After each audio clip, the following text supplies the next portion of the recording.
Oi. Yeah. Sasa asipigwe na watu huko ati kwa sababu alimhoji na akaongea naye, because that woman was seeking help. Ni vile tu unyamazishwa.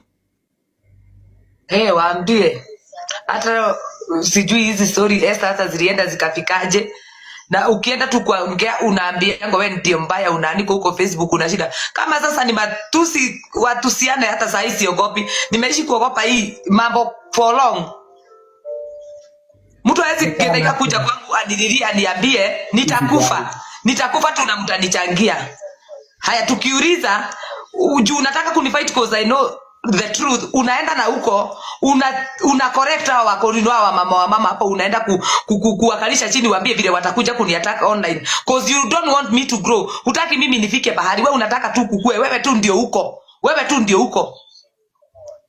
Sasa tukikuja hapa kuongea watu unaona masupporter wanataka wanasema hapana msiguze huyo, msiguze mtu juu wanataka tu wakati mtu atakufa hivi gedhaiga akufe wasikia amekufa ndio wanaanza kutokelezea tuchange alikufa na depression, kwani yeye ni mjinga angeongea kama wanawake wengine, na akienda kuongea ndio nyinyi tena mnampiga. Hata huwezi furahisha hao mafans, huwezi jua hata wanatakanga nini. Relax tu, usijali. Wacha tu nini. Esther Bogach. Esther. Yeah. Nikamuuliza sasa unataka nikusaidie aje? Akaniambia wewe, mimi nataka unisaidie uanike hizi story ndo at least nisaidike kwa sababu niko na stress. I'm dying na stress kwa nyumba. She said ati yeye kuja hapa na nitaandika and he doesn't help me na pesa nini, he took my phone. So venye mimi nilifanya, ujamii I go straight to the point. After kuongea naye nikamwambia let me get back to you, acha ni deal na hii story alafu I'll get back to you. So I called the lady, huyo girlfriend. Wamatatu. Yes, I called her.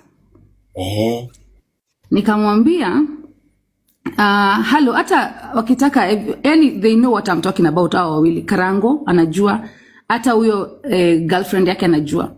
Nikampigia ilikuwa kitu saa 5 za usiku. Nikamwambia sasa nataka kukuuliza swali moja. Mbona unakubali bibi ateseke nyumbani na wewe ndo unakaa na mume wake?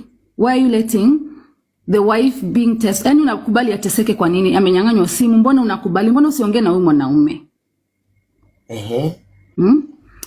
Akaniambia mimi hata sikubali achapwe, yeye usaidiwa, she's lying. Nikamwambia but haezi kuwa anadanganya kwa vile anaongea hizo mambo out of the blues just like that. Amke asubuhi aseme anatandikwa na hatandikwi. Na mbona usikumbushe huyo mwanaume amtumie hata pesa at least?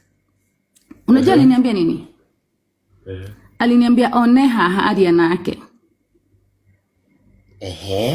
It's getting interesting. Aliniambia oneha hadi yanake. Mind you, I said saa 5 za usiku. Yes. So hedati gwata niro hau. Ni mushie, mishi ni dogo. Ni mushie.